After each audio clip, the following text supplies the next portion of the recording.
Salut à tous les amis, j'espère que vous allez bien. On se retrouve aujourd'hui lundi 20 avril 2026 pour une nouvelle vidéo. On va parler beaucoup d'actu. Il y a beaucoup d'informations qui viennent de Catalogne, qui viennent d'Espagne de manière générale, mais également d'Italie. On va parler donc d'Alessandro Bastoni. On va aussi parler de Julián Álvarez. Il y a beaucoup d'informations qui viennent un petit peu nous donner beaucoup plus de choses, beaucoup plus de petits biscuits à analyser. Donc n'hésitez pas, installez-vous, likez, commentez, partagez, boostez la vidéo. Je le rappelle, ce soir, je serai en live à partir, je pense, de 18h15, 18h20 avec des informations supplémentaires que je vous évoquerai pas dans cette vidéo pour que vous soyez là ce soir. Donc, soyez là également dispo 18h15, 18h20 en live sur Twitch, mais également sur YouTube. Tous les éléments sont en description de vidéo. Donc, soyez là, boostez. On est ensemble pour un nouvel été qui va évidemment être assez actif. Bref, on débute. Alors, déjà, hier soir, nouvel article sorti par Fernando Polo. Fernando Polo, c'est le rédacteur en chef de Mundo Deportivo, très proche de la direction du FC Barcelone, toujours très bien informé. Alors, qu'est-ce qu'il nous dit ? Il nous sort un article assez général sur le prochain mercato du FC Barcelone, un article qui, évidemment, j'ai lu et décrypté pour vous, donc on va en parler. On va débuter déjà par le sujet général. Il dit: Alessandro Bastoni et Julián Álvarez priorisent le FC Barcelone. Donc déjà, le titre en dit long sur ce qu'on va pouvoir suivre par la suite. Il dit: dans le cas où le joueur argentin quitte l'Atlético, il préfère l'offre, la proposition Blaugrana au-dessus de celle de Arsenal ou du Paris Saint-Germain. Il explique concernant Alessandro Bastoni que le défenseur central italien est disposé à aider le club barcelonais à baisser son prix une fois que Deco aura reçu le OK de Flick pour le recruter. Donc ça, c'est le titre, le sous-titre de l'article rédigé par Fernando Polo et de Ferran Martinez. Ils expliquent dans l'article que le Barça a deux objectifs: recruter numéro 9 et recruter un défenseur central gaucher. Donc ça, on le savait, on en avait parlé lors des vidéos précédentes. Et ce qui est intéressant, c'est que on s'y attendait. Il explique dans l'article que Julián Álvarez, plusieurs fois dans la saison, a laissé la porte ouverte, que son agent a rencontré le Barça plusieurs fois. Ils ont déjà discuté. Concernant Bastoni, il y a déjà un accord contractuel entre l'agent du joueur et le Barça. Évidemment, l'article précise que le club ne mettra pas plus de 100 millions d'euros sur Julián Álvarez. C'est le top fixé par le club concernant le poste de numéro 9.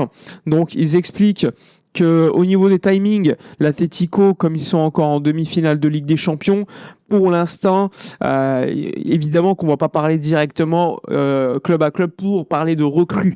Mais il y aura des discussions, on va dire, préliminaires pour évoquer la situation de l'Argentin sans aller beaucoup plus loin parce que la priorité de l'Atlético reste la Ligue des Champions et il ne faut pas non plus, on va dire, entre guillemets, déstabiliser Julián Álvarez. Concernant Bastoni, ils expliquent, dans le cas de Bastoni, c'est beaucoup plus facile.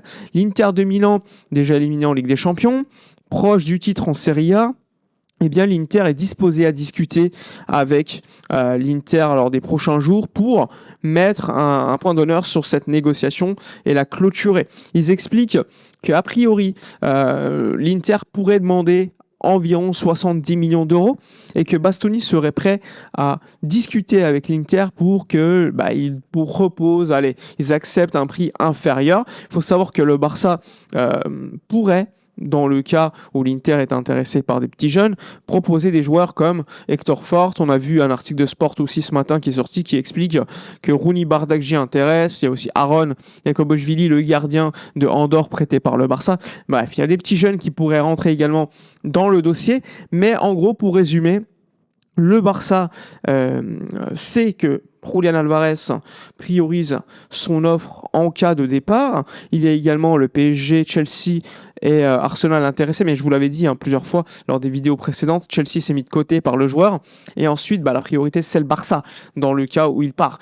Il faudra évidemment trouver un accord avec l'Atlético. C'est la chose la plus difficile parce que l'Atlético pourrait demander beaucoup plus que 100 millions d'euros. De l'autre côté, il faudrait que Julián Álvarez fasse, on va dire, un geste auprès du Barça, peut-être au niveau public, logique. Peut-être aussi accepter un salaire moindre au départ pour ensuite accepter un salaire qui grandirait, qui serait croissant, ce qui permettrait au Barça lors des premières saisons de diminuer le coût salarial annuel.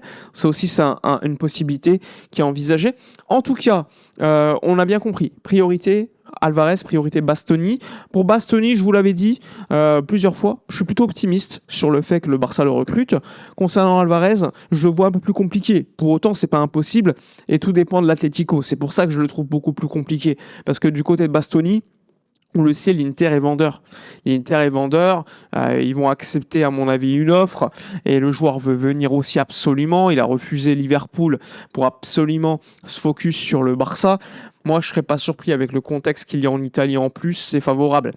Concernant Alvarez, il y a beaucoup plus de difficultés parce que l'Atlético est un peu plus, on va dire, fort dans les négociations, avec des années de contrat beaucoup plus du côté d'Alvarez. Je crois que c'est jusqu'en 2030.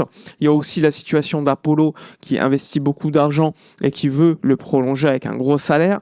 Donc il y a beaucoup de possibilités concernant Alvarez, ce qui me laisse un peu moins confiance, sachant que le joueur argentin priorise certes l'offre du Barça, mais je n'écarte pas non plus une prolongation à un moment donné. Donc ça aussi, je le tiens compte, mais on verra.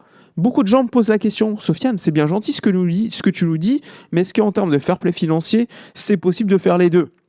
Je vous réponds une nouvelle fois. Alors, le Barça aujourd'hui est dans une situation de fair play financier, on n'en a rien à faire. Ce qui nous intéresse, c'est plutôt l'été. Est-ce qu'en été, on sera au 1 pour 1? Ça, c'est le véritable sujet préliminaire. Si le Barça y est, ce qui normalement devrait être le cas, sauf grosse surprise, avec les départs de Lewandowski, Christensen, etc., peut-être la masse salariale va baisser, même si Lewandowski, on verra ce qu'il en saura d'ici quelques semaines, eh bien, le Barça sera à la règle du 1 pour 1. Ok, mais il faut suffisamment de marge pour pouvoir recruter au 1 pour 1. Ça ne sert à rien de recruter un joueur au 1 pour 1 et dès lors que tu l'auras recruté pour l'inscrire, que tu perds ce 1 pour 1 parce que tu auras de nouveau une masse salariale supérieure. Ça n'a aucun sens. Ce qu'il faut faire, c'est d'avoir cette marge de 1 pour 1 et ensuite continuer à vendre, continuer à faire des départs.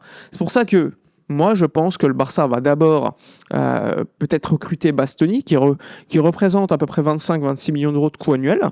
Et ensuite, ce que je pense, c'est que le Barça va faire des départs. Beaucoup de départs.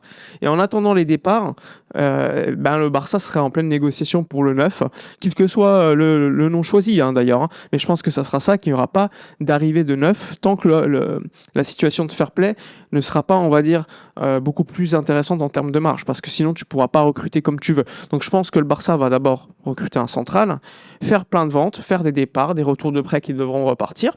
Ensuite, il y a la Coupe du Monde, donc ça nous permet de gagner un petit peu de temps pour certains. Et donc ça permet aussi de créer une marge. Et ça, c'est très, très important. Et de régler certains dossiers. Ferran Torres, qu'il en est, parce que c'est un joueur, il lui reste 1 an de contrat.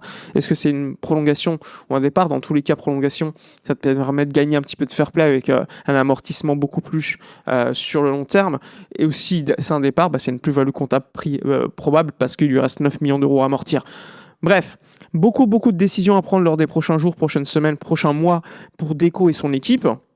Ce qu'on peut dire, c'est que le Barça, évidemment, a un plan, c'est le latéral gauche, l'ailier gauche, le 9, le défenseur central. Alors, il pourrait y avoir une nouvelle recrue en plus, peut-être au milieu de terrain, mais je serais très surpris parce que c'est pas prioritaire actuellement. Ça pourrait se faire en fin de mercato s'il y a des départs en plus.